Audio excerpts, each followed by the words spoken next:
Bienvenidos al encuentro Otra Mirada Especial Alemania, un proyecto que realiza Librerías Cálamo en cooperación con la Feria del Libro de Frankfurt. Esta es una de las actividades en el camino a Frankfurt 2022, cuando España será invitado de honor de la feria. Agradecemos en este contexto el apoyo del Ministerio de Relaciones Exteriores de Alemania. Tenemos con nosotros a Nicole Witt, de la agencia literaria Machine Beats en Frankfurt, a Andrea Montejo, de la agencia literaria Indent en Nueva York, y a Bernat Fiol, de la agencia literaria Salmaya Lit en Valencia. Además, nos ha preparado preguntas Sergio Vila San Juan, periodista y escritor, que las hará Paco Goyanes, de Librerías Cálamo. Paco, te paso la palabra.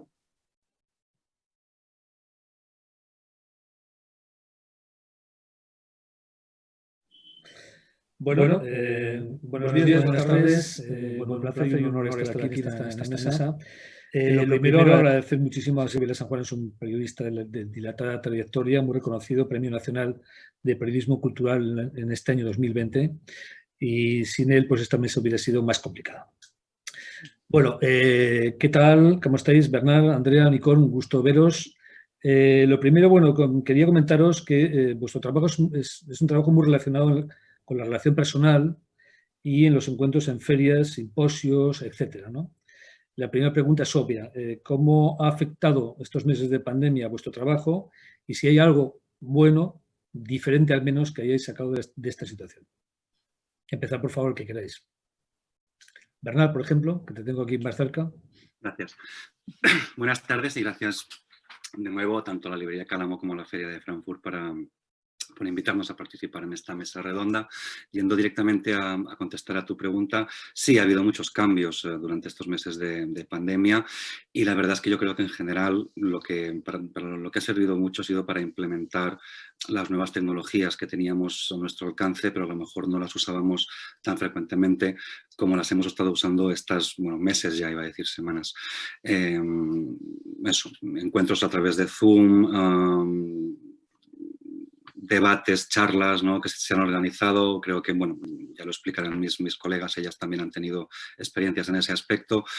Para mí también importante a nivel interno, todos los contratos que hemos firmado estos meses ha sido a través de programas de firma electrónica de documentos, que eso, aunque parezca baladí o poca cosa, no lo es en absoluto, porque hemos ganado muchísimo tiempo. Antes había que enviarlo todo por correo, esperar que le llegase al autor, el autor te devolvía, luego se lo enviabas al editor, y bueno, siempre a veces algo tan sencillo como una firma de un contrato podía alargarse semanas o incluso algunos meses.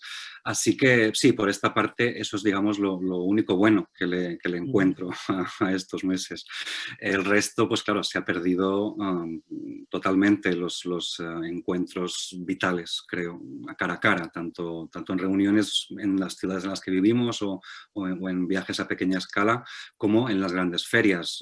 Londres se canceló, Frankfurt se canceló, Turín, Guadalajara también, en fin, los lugares a los que vamos, en los que acudimos para reunirnos, para hablar de libros, para compartir informaciones, la gente del sector, pues este año no hemos podido ir, y eso para mí ha sido una gran pérdida, la verdad. Nicole. Sí, yo estoy muy de acuerdo con Bernat. Muchas gracias también de mi parte a ti, Paco, a Marifé, por la invitación. Yo he echado mucho de menos durante todos estos meses los encuentros personales que normalmente tengo en muchas ferias, muchos festivales, sea en América Latina, sea en Europa. Al mismo tiempo, me ha dado mucho gusto comprobar cómo están funcionando las redes de contacto que hemos construido a través de los últimos años y hasta décadas en muchas ocasiones, que junto con la nueva tecnología, como dijiste, Bernat, está funcionando bastante bien. Yo creo que cuesta más establecer contactos nuevos, pero si cuentas con esta base y te ves con las personas, aunque sea por la pantalla, todavía sigue funcionando este contacto. A mí me ha parecido muy vital. Y también, claro, como se han abierto otras ocasiones, otros formatos, hemos participado también en cosas nuevas, aparte de las videoconferencias. Hemos también organizado eventos híbridos en el marco de la Feria de Frankfurt.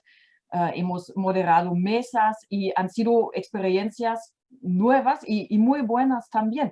Y creo que han permitido algunos encuentros que tal vez de otra manera ni se habría atrevido a planificar, con viajes de muchas personas de fuera.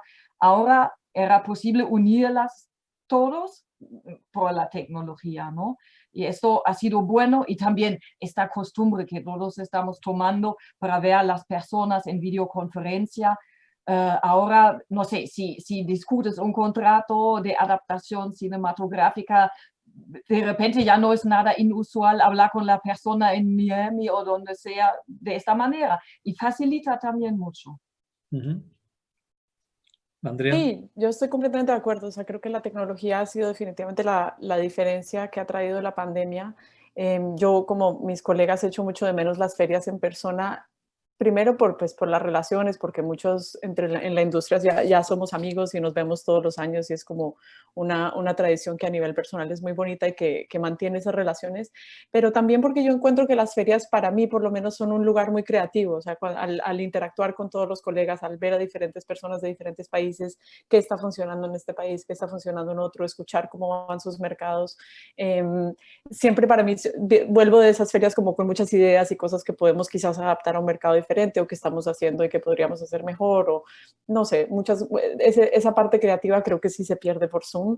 Sin embargo, hemos tenido pues las ferias o pseudoferias, las hemos hecho a través de reuniones por Zoom, y eso también permite cierta más flexibilidad en el tiempo que tenemos con los editores. No está uno en una feria en donde hay 1000 personas interrumpiendo y pasando y el cansancio de las ferias, sino que hay como cierta intimidad de Zoom, de poder hablar con más calma, de poder y el simple hecho de que todos estamos pasando por lo mismo genera como un espacio diferente para conversar, que me ha parecido bueno. Y otra cosa que nosotras hicimos que aprovechando, entre comillas, la pandemia, fue hacer un ciclo de conferencias virtuales con nuestros autores. Digamos que al comienzo de la pandemia todos estábamos un poco descolocados, y sobre todo los autores que tenían libros saliendo en ese momento. Entonces nos ocurrió empezar a hacer un ciclo de charlas con los autores de la agencia, hablando de temas de pandemia, de maternidad, de encierro, de lo que fuera, de escribir memorias, tratando de encontrar puntos en común, aprovechando ese talento que tenemos dentro de la agencia, apoyando sus publicaciones en la medida de lo posible, y también terminó siendo un poco como una terapia de grupo, ¿no? De poder vernos y de poder charlar y de poder sentir que estábamos haciendo algo por los libros. Entonces, sí, yo diría que eso es.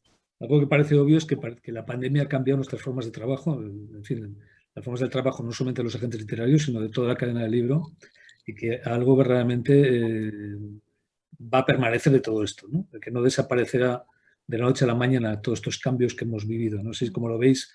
A mí también me sorprende de alguna manera lo que está ocurriendo. Es una realidad que prácticamente en todos los países de Europa Occidental, de América, el libro ha resistido muy bien a la pandemia. Las ventas de libros están siendo muy elevadas dentro de una situación extremadamente complicada, y parece como que el libro a lo mejor pudiera salir como un sector resistente, ¿no? a la pandemia. No sé si veis esto de la misma manera que lo veo. ¿Qué queréis? Sí, bueno, empiezo yo, la siguiente ya cedo el turno de empezar. Sí, lo que decías tú, yo le he estado hablando durante los meses más duros de la pandemia, y luego también durante estas últimas semanas, meses, que parece que ya estaba claro, ¿no? La tendencia que marcabas de que el sector editorial parece ser que ha aguantado el empujón. Bueno, había que tener en cuenta también que la lectura es fácil mientras tengas acceso a los libros. Aquí el problema que tuvimos en España fueron las semanas en las que las librerías, bueno, todo, pero también las librerías estaba cerrado a cal y canto. Ahí sí que hubo una serie de problemas, pero en cuanto se han podido abrir con medidas de seguridad, etcétera, etcétera, los lectores han reaccionado muy positivamente y han seguido leyendo. Eso sí lo creo. Sí, yo añadiría ahí que también de cierta forma fue una de las charlas de hecho que hicimos en estos encuentros en Zoom, es que en cierta forma el sector editorial es un sector que vive de crisis en crisis, ¿no? Hay cierta resiliencia en la forma de reinventarse, de trabajar y la lectura dentro de este tiempo de pandemia, pues la pandemia ha abierto espacios de tener más tiempo de ocio. Y si normalmente estamos compitiendo como contra celulares y películas y videojuegos y todo sigue sucediendo en pandemia, pero yo sí creo que se abrió un espacio un poco más de querer hacer algo, de querer cambiar hábitos o de querer darse espacio para hacer cosas que quizás la gente en un tiempo más frenético no tenía tiempo de hacer, y en eso pues sí, es una industria que aguanta. Yo también creo, siempre decimos que los libros nos permiten viajar, ¿no? Nos permiten entrar en otros mundos, desconectarnos de lo que es nuestro día a día. Y yo creo que la lectura en estos meses, a veces solitarios, con más reclusión, los libros todavía han ofrecido esta posibilidad y tal vez más que nunca. Me acuerdo de una citación de Margaret Atwood sobre librerías de Jorge Carrión. Ella dice, posiblemente no vamos a poder viajar a todos esos lugares, pero bueno, con el libro en manos sí es posible, ¿no? Y yo creo que esto es muy importante, es algo que permanece, lo tenemos. Y me gustaría aprovechar para decir una cosa, también un poco para apoyar las librerías, las tiendas locales. Muchas de ellas, si no lo han ofrecido antes, están ofreciendo ahora servicios para que la gente o pueda acudir sin peligros sanitarios o ofrecen un sistema de servicio de entrega. Yo creo que es importante apoyar esa oferta y no dejar pasar todo por un solo canal. Muy bien. Bueno, nos reúne la futura presencia de España en Frankfurt 2022. Vosotros representáis a muchos autores de lengua española o bien autores que escriben en España en lenguas peninsulares. Y la primera pregunta que yo quería haceros sobre este tema es si en general, si en el exterior, interesa la literatura producida en lengua española y la literatura producida en España en genérico. Nicole, desde Alemania, ¿cómo ve el lector alemán? ¿Hay un interés del lector alemán hacia esta literatura? Hay un interés en general. España es un país importante de historia, de cultura, bueno, de turismo, que siempre da vínculos. Ahora eso está reducido. Y América Latina es un continente, desde México a Tierra del Fuego. Hay mucho que interesa. Al mismo tiempo, debemos tener en cuenta que, hablando de cifras, la traducción de lengua española en el área, que es la ficción, es alrededor del 2%. En comparación, se traduce del inglés casi el 70%. Y yo creo, justamente en camino hacia el 22, España siendo el país invitado de honor, ahí yo tengo mucha esperanza para abrir más camino.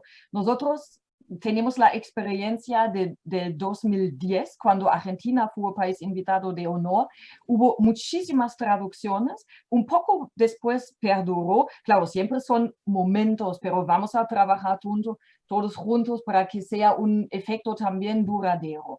Con Brasil lo mismo, en el 2013 aumentó el interés. Es un momento cuando todo el mundo de la cultura, los periodistas, todas las editoriales quieren tener por lo menos un título del invitado de honor, ¿no? Y es una gran oportunidad, yo creo, para mostrar que en lengua española se ofrece tanto más que ahora alguna gente piensa. A lo mejor vamos a seguir hablando de esto, lo que se espera de la literatura escrita en español.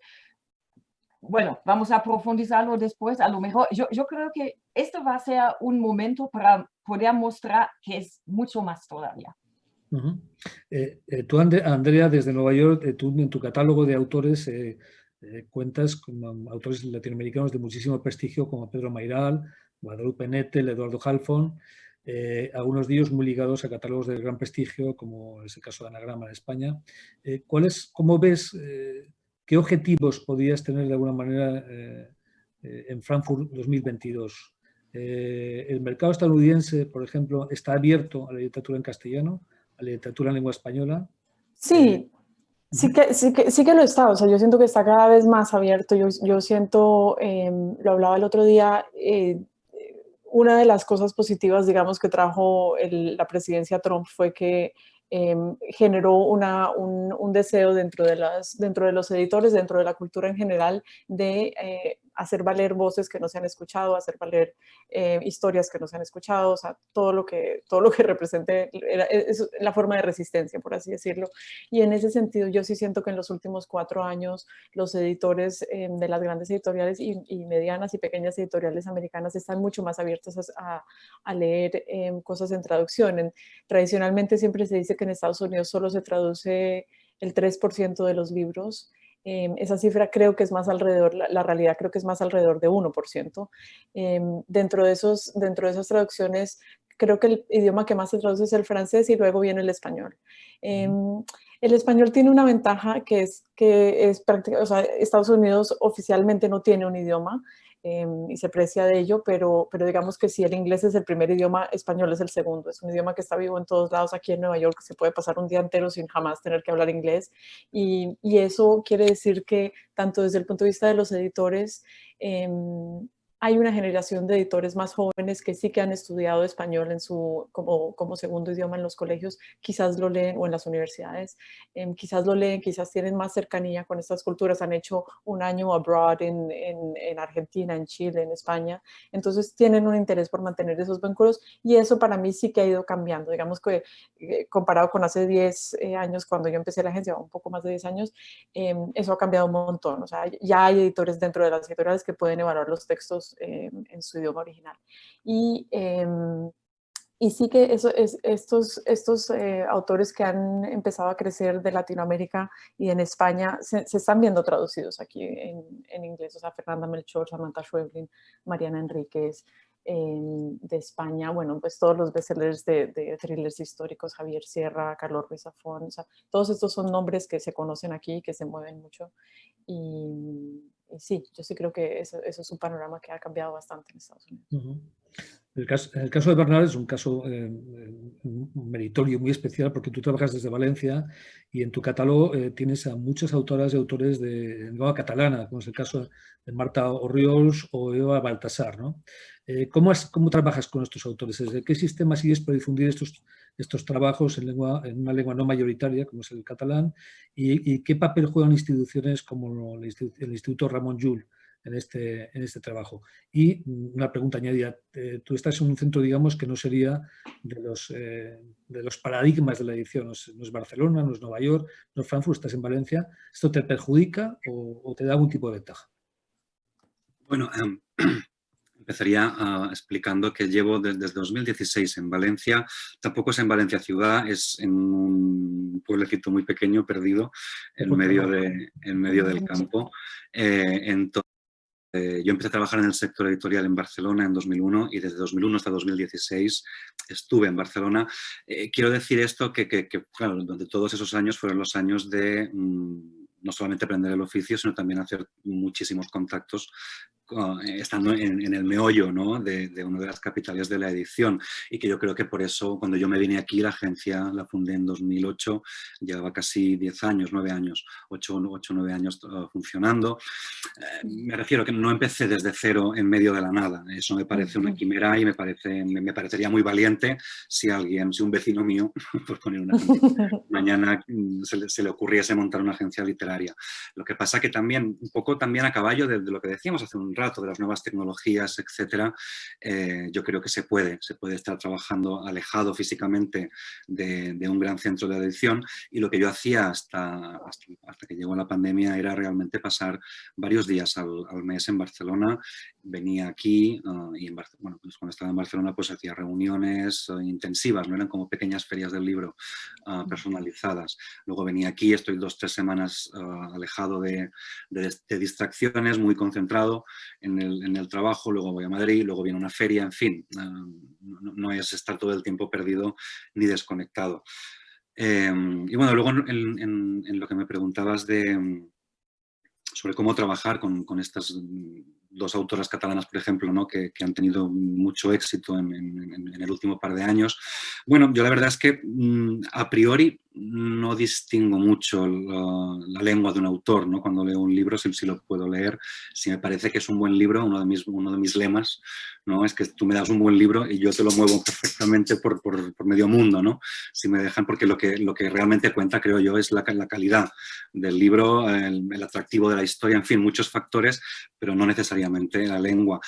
Donde sí hay un inconveniente, y eso es así y es difícil de cambiar, es en que evidentemente para poder mover un libro fuera necesitas tenerlo en un idioma que lo puedan leer los editores. Entonces, con estas dos autoras y con otros autores catalanes, yo siempre lo que hago es intentar en cuanto antes poder conseguir, por ejemplo, una traducción al castellano. Porque si yo tengo el libro entero en castellano, aunque todavía no esté publicado, simplemente con la traducción ya entras en otra liga y muchos editores extranjeros pueden leer directamente el libro en castellano, otros pedirán informes, ¿no? Entonces, bueno, estas dos autoras catalanas tienen sus editoriales en Cataluña, pero también Marta Orriols fue publicada por Lumen en castellano, Eva Baltasar por Literatura Random House. Entonces, cuando tuvimos la traducción completa en castellano, fue más fácil, de alguna manera, expandirlas. Y no me acuerdo si me estoy dejando algo más. Hablábamos también de esa, bueno, yo creo que lo he respondido, de si había alguna ventaja o no en trabajar, digamos, desde la periferia de estos grandes centros, digamos, de la edición, ¿no? Pero bueno, no, bueno, solamente, pero eso es como anécdota casi de risa, ¿no? Yo creo que la ventaja que tengo es que me puedo excusar de ciertos compromisos sociales que te quitan tiempo, ¿no? Que no es que no te apetezcan en absoluto, pero que al final demasiada vida social, demasiada tiempo para leer y para trabajar. Y aquí nos gusta mucho la vida social, así que está bien a veces alejado. Sí, la literatura y la vida literaria van en paralelo o no. Bueno, Nicole, tú estás instalada en Frankfurt y desde ahí pues tienes en tu catálogo autores como Jorge Carrión, Agustín Fernández Mayo, Héctor Abad Lince y también, por ejemplo, un autor en euskera como Unai Orreaga, ¿no? Hay muchos más, pero bueno. Tenemos estos que son los que conozco yo, ¿no? Hay una cierta idea de que, por lo menos entre los editores españoles, incluso en el mundo del periodismo español, de que la literatura latinoamericana se come a la literatura española. ¿Esto es así en el mercado alemán? Es decir, ¿se distingue entre la existencia de una literatura española y una literatura latinoamericana o es todo una especie de tutu revolutum?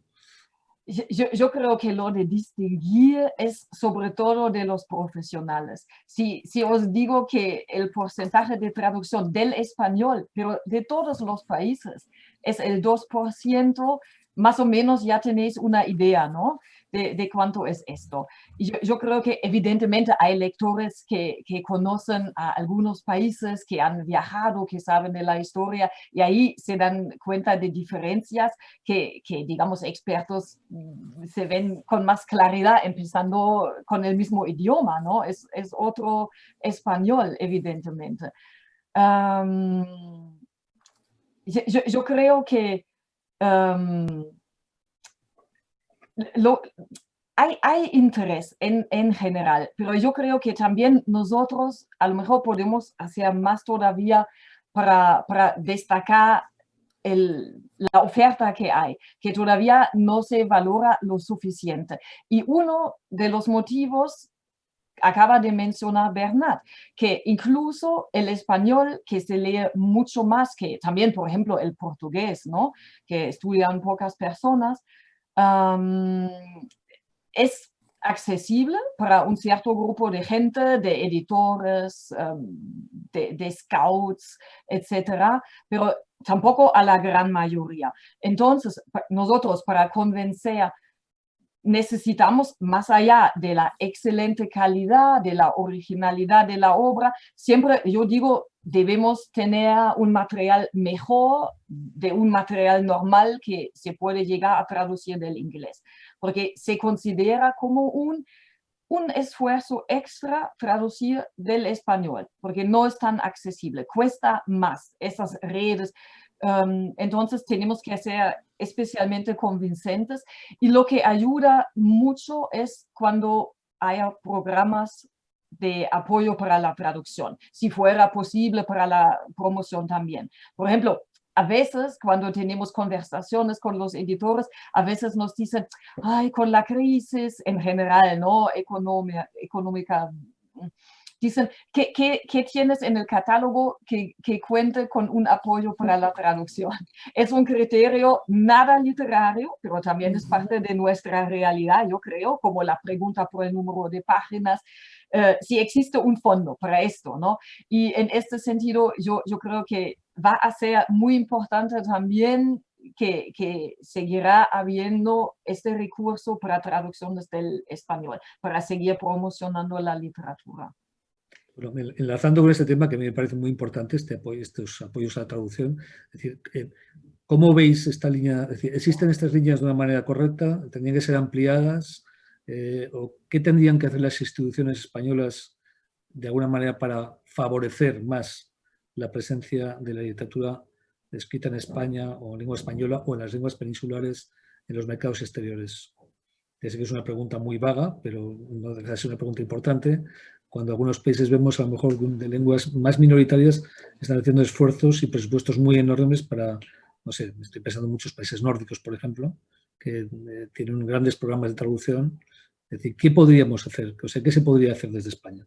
Sí, yo no querría meterme en un jardín muy espeso, pero yo sí echo mucho de menos, la verdad, que para menos en España tengamos un instituto potente al nivel de los institutos que tienen en los países nórdicos, en Francia, en Holanda, en muchos otros países. Eso creo que se están haciendo cosas muy interesantes de cara a Frankfurt 2022.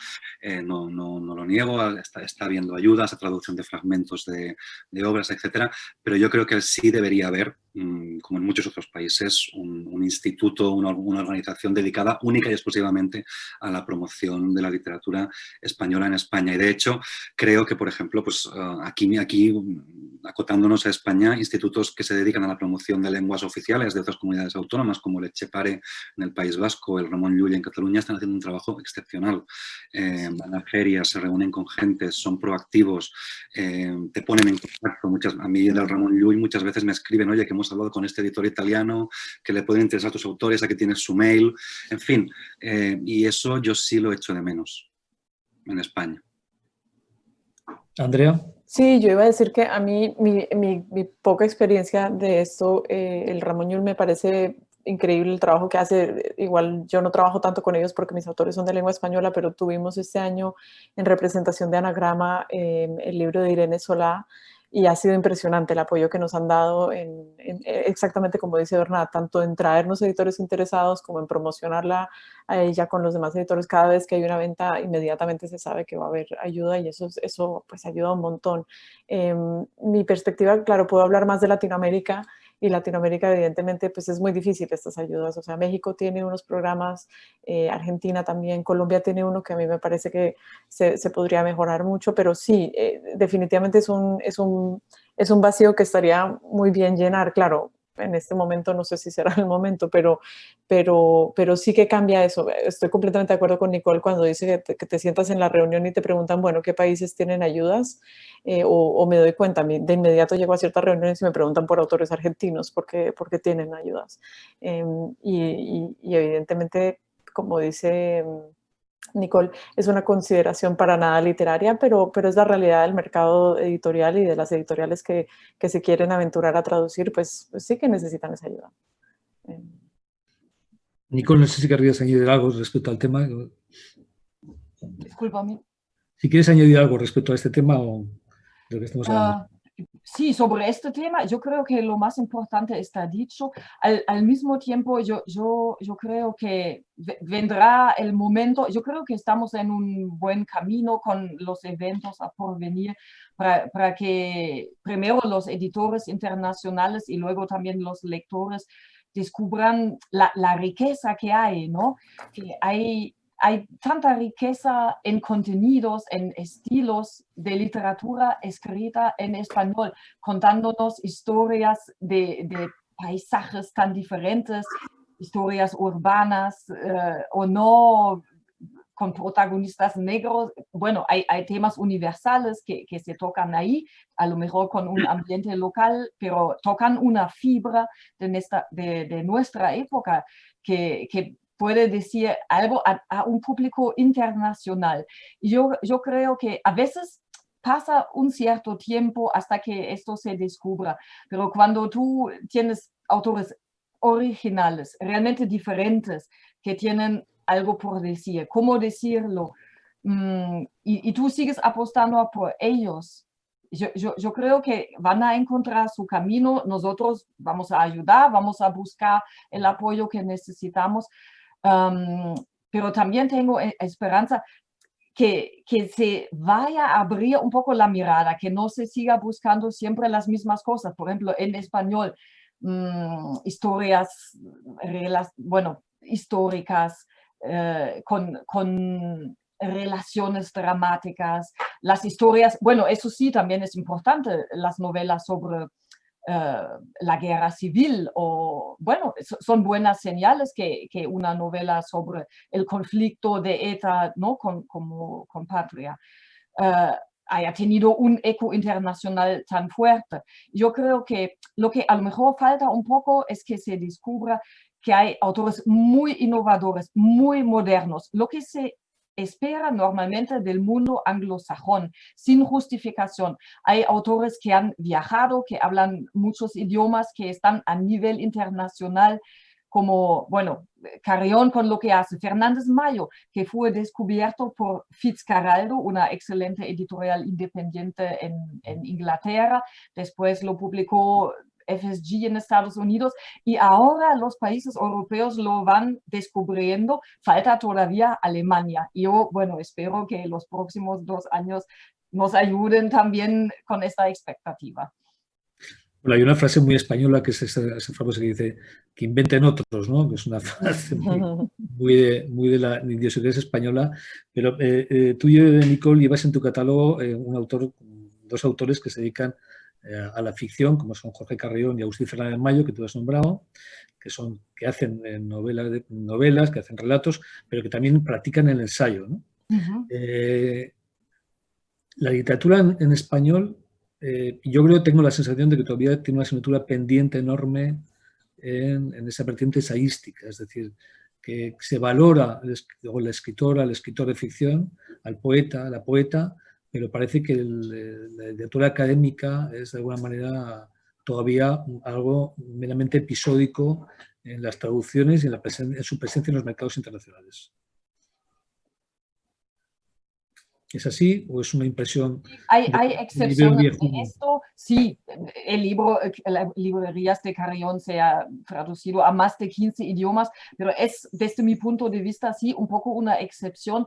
Parece que no se espera de autores de lengua española que estén a nivel, y la gente sigue buscando esto más en el mundo anglosajón. Pero creo que podemos estar en un momento clave para que esto cambie. Yo espero mucho que sí, porque también estoy leyendo y viendo autores que tienen una oferta que yo creo que es sobresaliente y sin ningún problema puede competir con lo que se encuentra en inglés. Así que yo creo que ahí puede haber un camino por delante. Muy bien. Una cuestión sobre vuestro trabajo. Antes habéis nombrado, ya hablo de los derechos cinematográficos, que empiezan a ser una parte como muy importante ya del trabajo de un agente literario, ¿no? Es decir, parece como un agente literario hasta ahora solamente se encargaba de la venta de la novela, del manuscrito, pero ahora han aparecido muchísimos campos. La edición digital, por supuesto, el libro grabado, ¿no? para su reproducción, los derechos cinematográficos para las cadenas televisivas o para las series. Es decir, ¿cómo ha modificado esto vuestro trabajo? Que imagino que lo ha hecho mucho más exigente y que yo también me imagino que los autores están como expectantes y pidiendo también de que sus agentes ejerzan de más presión o más trabajo, no lo sé. Yo la puedo tomar. Yo encuentro que es un campo súper dinámico en este momento. De hecho, en tiempos de pandemia, al menos en nuestra agencia ha sido algo que se ha movido mucho, quizás porque los productores y la gente que trabaja en cine está encerrada y no está rodando, sino que están leyendo. Entonces ha habido un momento para nosotros de mucha demanda en ese sentido. Y para mí es fantástico. De hecho, es una de las partes de la agencia que más me entusiasma en este momento porque sí que hay muchísimo interés. Nosotros tenemos una lista bastante literaria y sin embargo son libros que se han estado moviendo muy bien para compra de derechos cinematográficos y de series de televisión en particular. Y pienso que es... O sea, lleva un poco la esencia de todo eso, ¿no? Lo que nos interesa cuando estamos representando autores o a los autores cuando están escribiendo es contar historias y es encontrar la manera de que esas historias lleguen a diferentes públicos. Y sí, cuando pasan a través de una adaptación cinematográfica, pues pasan a través de una interpretación y esa parte es difícil para algunos autores más que otros, en términos de soltar su historia y que alguien más la interprete y la lleve a la pantalla como ellos la vean, pero me parece que es... en esta idea como de que estamos compitiendo por el tiempo de las personas, tanto los libros compiten contra Netflix, contra los videojuegos, contra los apps de cualquier tipo, que los libros lleguen a los lectores o a las personas a través de otras modalidades, a mí me parece muy, muy interesante y muy necesario también. Bernard, ¿cómo lo ves tú? Sí, yo estoy totalmente de acuerdo con lo que decía Andrea.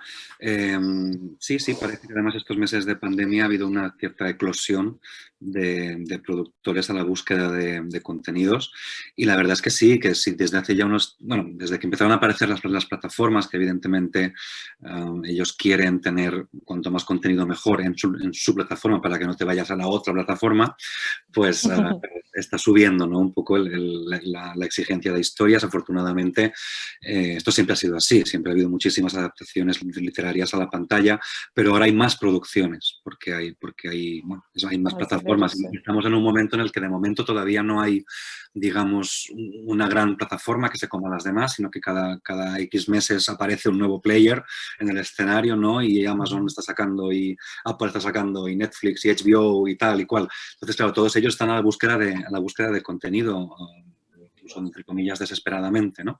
Y claro, eso les hace girar la cara hacia los libros, porque en los libros ya están las historias planteadas de principio a fin, y hay un planteamiento, unos personajes, en fin. Entonces, claro, pues por allí están muy interesadas, ¿no? en buscar libros que les encajen, que ellos crean. Y también es verdad que en estos últimos meses lo hemos notado, ¿eh? También hemos cerrado varias opciones de derechos audiovisuales y también en la agencia colaboramos con... son los que nos llevan las negociaciones de este tema con una agencia que se dedica específicamente a la venta de derechos audiovisuales. Y hace un par de días hablaba con ellos y me decían que este había sido su mejor año desde que habían empezado el negocio, ¿no? Porque evidentemente han notado claramente ese aumento exponencial en el interés de los productores. Sí, parece también, imagino que el éxito de algunas series, en fin, la famosísima La Casa de Papel o ahora Patria, es decir, parece que tuvieron un efecto de llamada y que la gente un poco también se fijara en que existe una producción española o latinoamericana en esos campos y que eso va asociado a una literatura, ¿no? En ese sentido, Frankfurt 2022, es decir, ¿qué es lo que la literatura española y la literatura escrita en español o en lenguas peninsulares puede ofrecer de diferente a los lectores, no solamente alemanes, sino europeos, al lector internacional? ¿Hay algo que en vuestra opinión, la diferencia o digamos que no deja de ser más que una corriente más de una literatura ya absolutamente homogénea a nivel universal? Nicole, te toca. Discúlpame, que yo estaba todavía pensando en el tema de la adaptación audiovisual. Pues habla Ay, yo voy a decir dos frases y voy a tu pregunta, porque yo estoy totalmente de acuerdo con lo que decían Andrea y Bernard. También tenemos alguna colaboración con un grupo especializado que no hace otra cosa, muchas otras cosas hacemos nosotros mismos. Y aparte de la alegría de llegar a un público diferente en este formato, yo diría además que está dando bastante trabajo, porque normalmente todas estas plataformas, por supuesto que quieren usar su propio boilerplate, tienen a su contrato que tú tienes que leer muy cuidadosamente, suelen ser muy largos, con muchas cláusulas y tienes que ser muy, muy cautelosa para que ahí no se infiltre nada que con los años, cuando a lo mejor la adaptación sea un éxito, pueda resultar como está en contra un poco de los intereses del autor. Entonces está también dando bastante trabajo, la verdad. Pero bueno, lo que tiene que ofrecer, yo creo que ya he dicho mucho. Yo creo que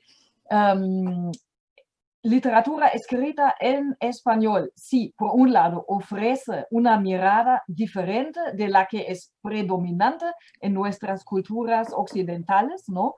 Tiene otra tradición, o mejor dicho, sí, tiene otras tradiciones culturales, porque no es lo mismo si lees un libro de España o de México o del sur de Chile, por ejemplo, ¿no?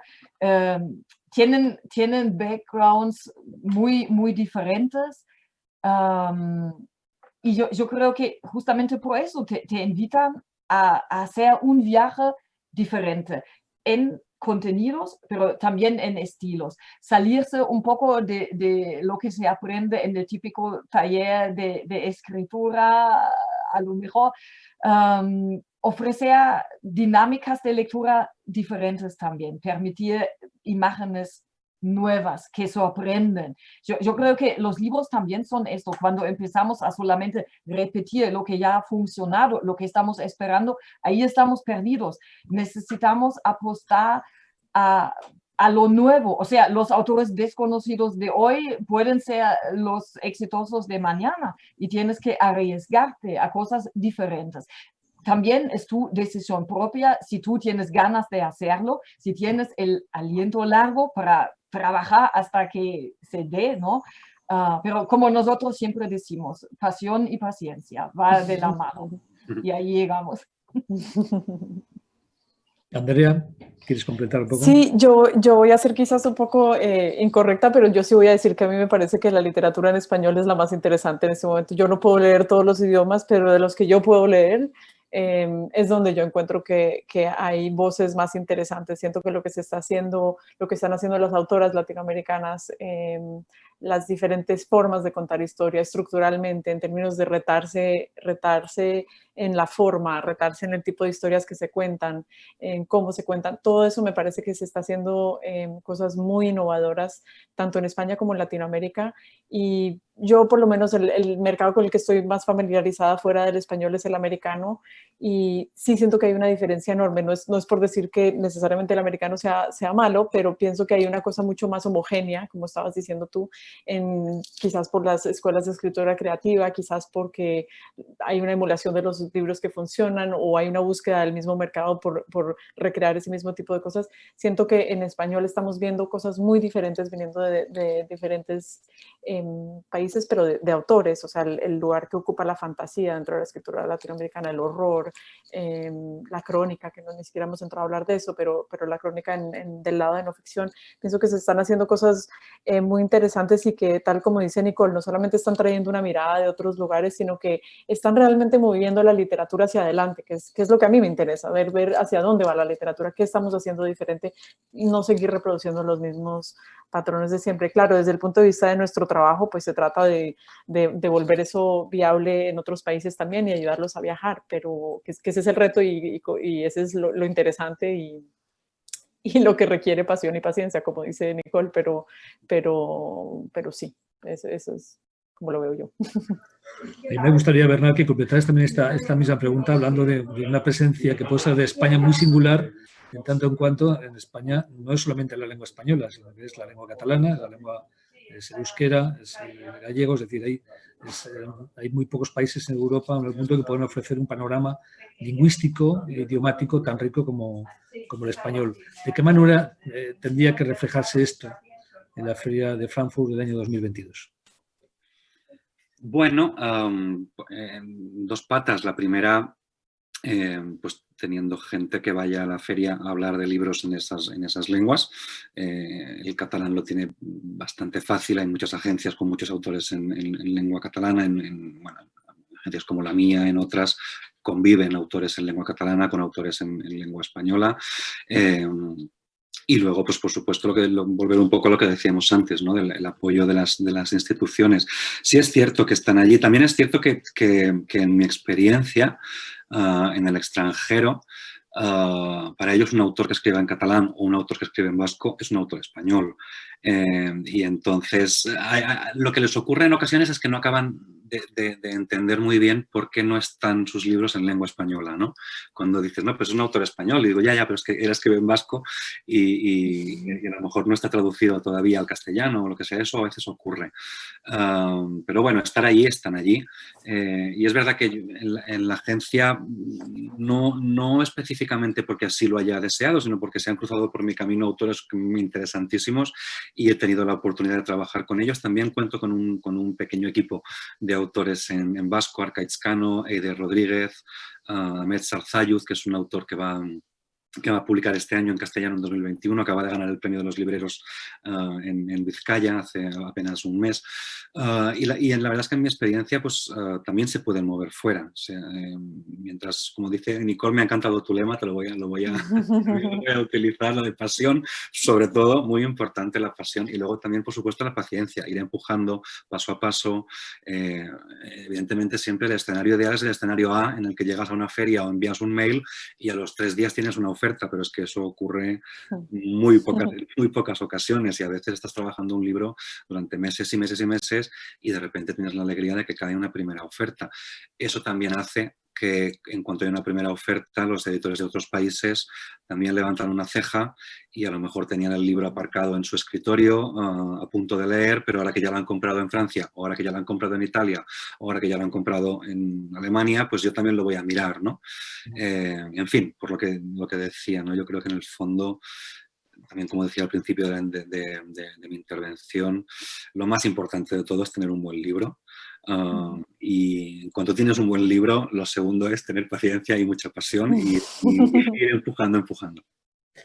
Bueno, pues yo creo que eso da de terminar ya. Ya hemos llegado a 3/4 de la conversación, que es el tiempo que nos hemos fijado. Creo que esa idea de tener un buen libro en las manos debería ser el objetivo de España en el año 2022, ofrecer un amplísimo y riquísimo panorama de la literatura que se hace y se escribe en español, en sus diferentes lenguas, y también en abrir puertas a la literatura que se escribe en América Latina, gracias a esta maravilla de idioma que es el español, ¿no? Bueno, agradeceros muchísimo vuestra presencia en esta mesa dedicada a los agentes literarios, que realmente ocupan un lugar muy importante en la cadena del libro, yo creo que ya fundamental y básico e imprescindible. Así que muchísimas gracias y nos veremos en Frankfurt en el año 2022, o espero que antes. Muchas gracias. Gracias. Hasta pronto. Chao. Chao.